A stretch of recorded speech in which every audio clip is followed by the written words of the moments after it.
अस्सलाम वालेकुम, welcome to GDL mentor. मैं हूं आपका टीचर वलीद अकरम।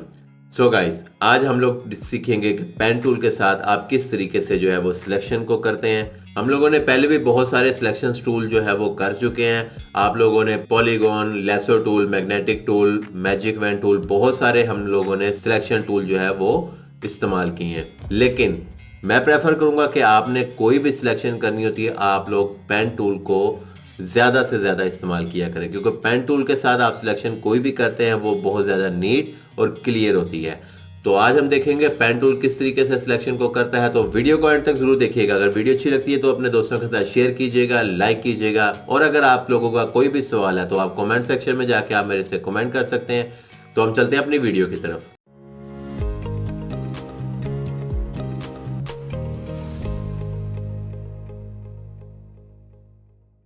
अब हमारे पास टूल बार में पेन टूल यहाँ पर मौजूद है। हम पेन टूल को इस्तेमाल करते हैं।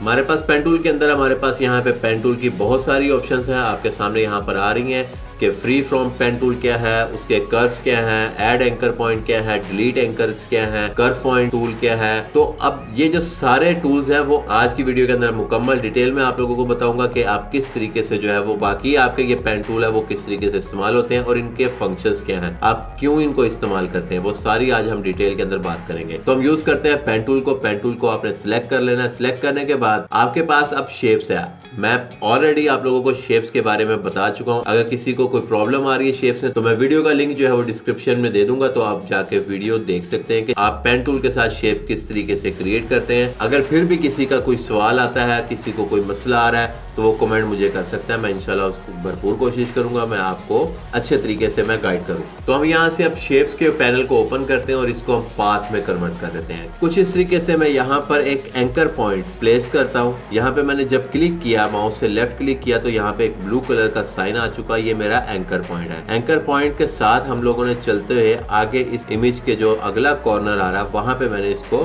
क्लिक कर देना, तो एक स्ट्रेट लाइन ड्रॉ हो जाती है। अब यहाँ पे कर्व आ रहा है। कर्व अगर आ रहा है तो आप लोग क्या करेंगे, इसके सेकंड एज जहां से इसकी लाइन दोबारा से स्ट्रेट हो रही है कर्व के बाद, वहां पे मैं इसको क्लिक करने के बाद, दोबारा याद रखिएगा मैंने क्लिक करने के बाद माउस को हम रिलीज नहीं करेंगे, माउस को हम ड्रैग करेंगे। ड्रैग करते हुए जब हम लोग थोड़ा सा आगे जाएंगे तो आप ये देख सकते हैं कि पेन टूल अब इस वक्त जो है वो स्ट्रेट नहीं है, पेन टूल अब कर्व होना शुरू हो गया। तो अब इस कर्व एज के साथ जितना मुझे कर्व चाहिए वहां पर मैं उतना इसको कर्व रखता हुआ, वहां पे मैं जहां पर मुझे कर्व मुकम्मल मिल जाता है कि मुझे यहाँ पर इतना ही कर्व चाहिए, वहां पे मैं माउस का लेफ्ट क्लिक जो है वो रिलीज कर दूंगा। रिलीज करने के बाद अब अगर आप दोबारा आगे कहीं पे भी क्लिक करते हैं तो आप देख सकते हैं कि आपकी लाइन जो है वो कर्व है, वो स्ट्रेट नहीं जा रही। अगर आपको लाइन स्ट्रेट चाहिए तो आप क्या करते हैं, उसके लिए आप कीबोर्ड से ऑल्ट प्रेस करेंगे। ऑल्ट प्रेस करने के बाद जब आप एंकर पॉइंट पे आते हैं, लास्ट एंकर पॉइंट जो आपने प्लेस किया, वहां पे आपके पेन के साथ एक एरो का साइन आ रहा है।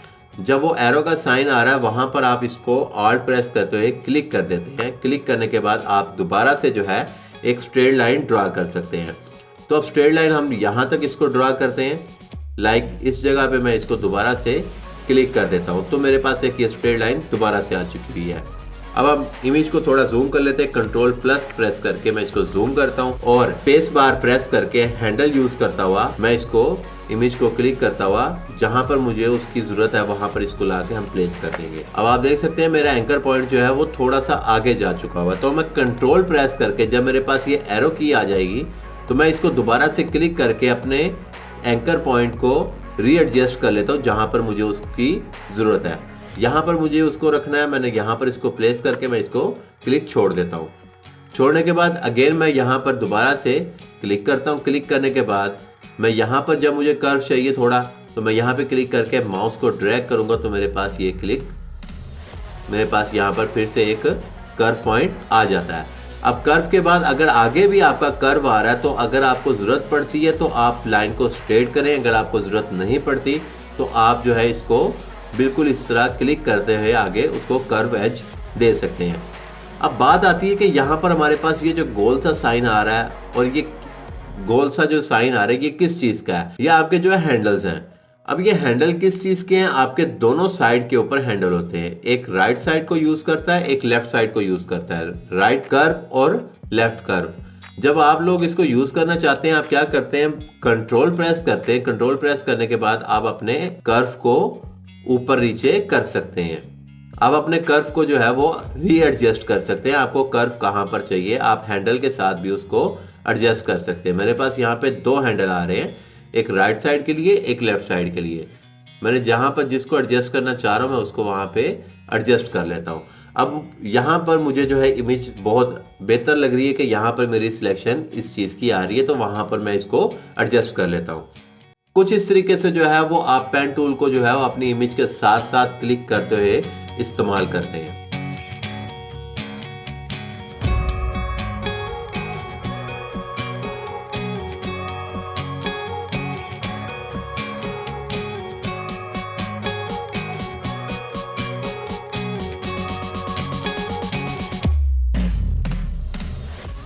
कुछ इस तरीके से जो है वो आप अपनी सिलेक्शन को मुकम्मल कर लेते हैं। मुकम्मल करने के बाद अगर आपको कहीं पर कोई एंकर पॉइंट ऐड करना पड़ जाता है, अगर आप लोग चाहते हैं कि यहां पर मैंने एंकर पॉइंट ऐड करना है, तो जब आप इस लाइन के ऊपर आते हैं, लाइन के ऊपर आने के बाद पेन टूल के साथ आपको एक प्लस का साइन नजर आ रहा है।